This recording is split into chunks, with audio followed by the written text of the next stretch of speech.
Good morning, students. Today date is 11 September and day is Friday. Firstly, open your book of Hindi second to page number 12.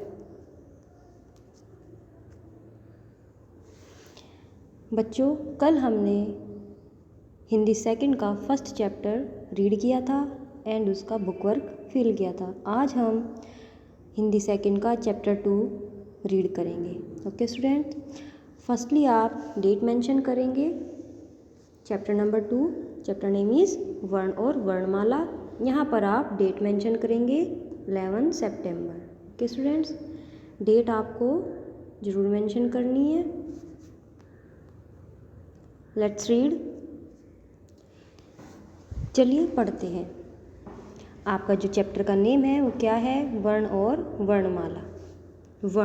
वर्ण क्या होते हैं ये हम समझेंगे। प्यारे बच्चों, जब हम बोलते हैं तो हमारे मुख से कुछ ध्वनियाँ निकलती हैं या नहीं निकलती है ना, जो हमें कुछ अर्थ बताती है और तब कोई बात हमारी समझ में आती है। हमारे मुंह से कुछ ध्वनियाँ निकलती है और उससे हमें कुछ ना कुछ अर्थ मिलते हैं और तब हमारी बात समझ में आती है। जैसे देखिए, ये है कलश। कलश शब्द की ध्वनि है क प्लस अ प्लस ल प्लस अ प्लस श प्लस अ, यानी कि ये जो आपके वर्ण हैं ये सभी को अगर मिलाते हैं तो आपका क्या बनता है? कलश। ऐसे ही आपके क्या है? माला। माला शब्द की ध्वनि है। माला शब्द की ध्वनि क्या है? म प्लस आ प्लस ल प्लस आ। इसमें देखो मात्राएं लगी है तो इसमें आ लगा है, और जिसमें मात्रा नहीं होती, जैसे क में कोई मात्रा नहीं है तो उसमें अ खुद से ऐड होता है। ठीक है बेटा। चलिए, इसमें क्या है? माँ, यानी कि इसमें आ की मात्रा लगी है तो म प्लस आ, माला। ओके स्टूडेंट्स, नेक्स्ट है आपका, हम इन ध्वनियों के और टुकड़े नहीं कर सकते। ये जितने टुकड़े किए हैं ना, इससे ज़्यादा हम इसके टुकड़े नहीं कर सकते। ध्वनियों के लिखे जाने वाले रूप को वर्ण या अक्षर कहते हैं। ध्वनियों का जो रूप हम लिखते हैं उसे हम क्या कहते हैं? वर्ण या अक्षर कहते हैं। यह भाषा की सबसे छोटी इकाई है। यह भाषा की कौन सी इकाई है? सबसे छोटी इकाई। अब हम पढ़ते हैं वर्णमाला। वर्णमाला क्या होता है? वर्णमाला किसे कहते हैं? ठीक है, हिंदी भाषा के 11 स्वर और 35 व्यंजन है। हिंदी भाषा में कितने स्वर हैं? 11 और व्यंजन है 35। इन्हें जब हम एक क्रम में लगा देते हैं तो वह वर्णमाला कहलाती है। जब हम उसे सही क्रम में एक क्रम में लगा देते हैं तो उसे हम वर्णमाला कहते हैं। वर्णों के व्यवस्थित समूह को वर्णमाला कहते हैं। इसका एक जो छोटी डेफिनेशन बनेगी वो क्या बनेगी? अगर कोई आपसे पूछता है कि वर्णमाला किसे कहते हैं तो आप बताएंगे वर्णों के व्यवस्थित समूह को वर्णमाला कहते हैं। ठीक है बच्चों, टर्न योर पेज।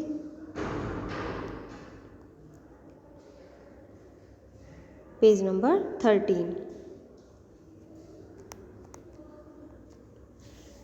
वर्णों के भेद। अब हम क्या पढ़ेंगे? वर्णों के भेद। वर्ण दो तरह के होते हैं। देखिए यहाँ पर वर्ण लिख दिया है और एक भेद इधर और एक भेद इधर। ठीक है, एक होता है स्वर, दूसरा होता है व्यंजन। अब हम स्वर के बारे में पढ़ेंगे।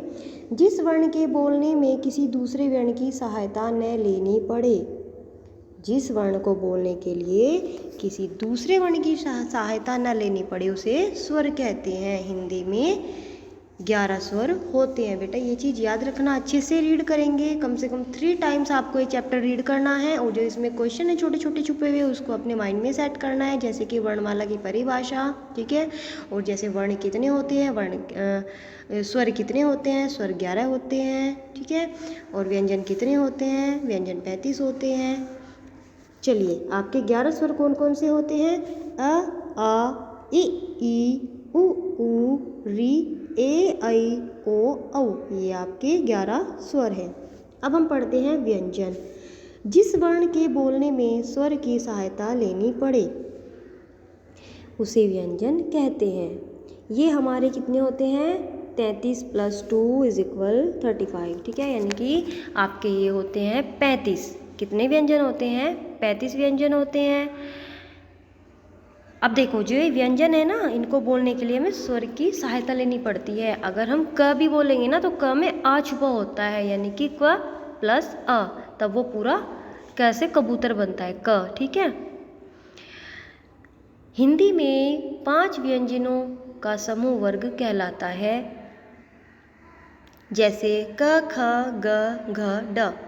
हिंदी में व्यंजनों का समूह, जो 5 व्यंजन हम एक साथ लिखते हैं उसको वो क्या कहलाता है, समूह वर्ग।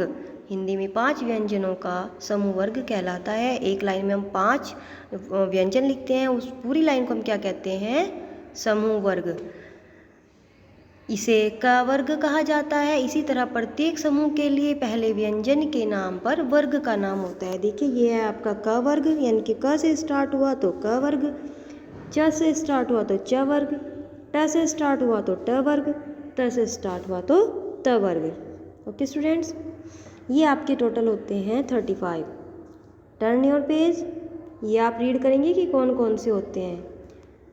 Page number 14।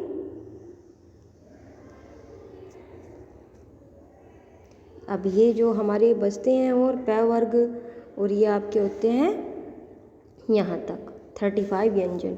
आपने देखा होगा कि प्रत्येक व्यंजन के नीचे ये वाला चिन्ह लगा हुआ है ना, ये वाला एक, यह चिन्ह हल चिन्ह कहलाता है।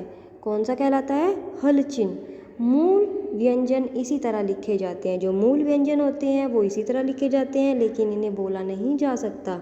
जब इन व्यंजनों को बोला जाता है तो अ की ध्वनि सुनाई पड़ती है, अ की ध्वनि सुनाई पड़ती है ना, इसीलिए सारे व्यंजन अ ध्वनि के साथ ही लिखे जाते हैं, जैसे ये, ठीक है। देखो इसमें नीचे जो ये ऐसे लगा हुआ है, इसको क्या बोला, हल चिन्ह, ऐसे लगा हुआ है ना, इनमें तो नहीं लगा हुआ लेकिन इनमें लगा हुआ है। इनको हम बोल नहीं सकते, लेकिन इनको बोल सकते हैं क्योंकि इसमें अ की ध्वनि अब सुनाई पड़ रही है। ओके स्टूडेंट्स, इसलिए ये सारे व्यंजन अ की ध्वनि के साथ ही लिखे जाते हैं, जैसे आप ये पढ़ सकते हैं। यहाँ तक आपके 35 व्यंजन हैं। अब हमारे आते हैं संयुक्त व्यंजन। 35 व्यंजनों के अतिरिक्त 4 व्यंजन और भी हैं। जो ये 35 व्यंजन हैं इनसे अलग और 4 और हैं, क्ष, त्र, ज्ञ और श्र। ये आपके 4 व्यंजन और हैं। ये दो दो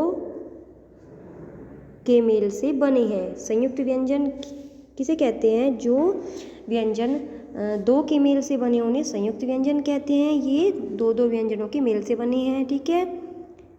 आयोगवाह, ये न तो स्वर होते हैं न ही व्यंजन होते हैं। आयोगवाह क्या होते हैं आपके, ये होते हैं, ठीक है। अंग और अह, ये आपके हैं आयोगवाह। और जो दो दो के मेल से दो दो व्यंजनों के मेल से बनते हैं उन्हें क्या कहते हैं, संयुक्त व्यंजन। 11 स्वर होते हैं, 35 व्यंजन होते हैं, ठीक है। और 35 व्यंजनों के अतिरिक्त जो 4 होते हैं वे आपके संयुक्त व्यंजन कहलाते हैं। संयुक्त व्यंजन वे होते हैं जिनमें दो दो व्यंजनों का मेल होता है। Okay students, turn your page.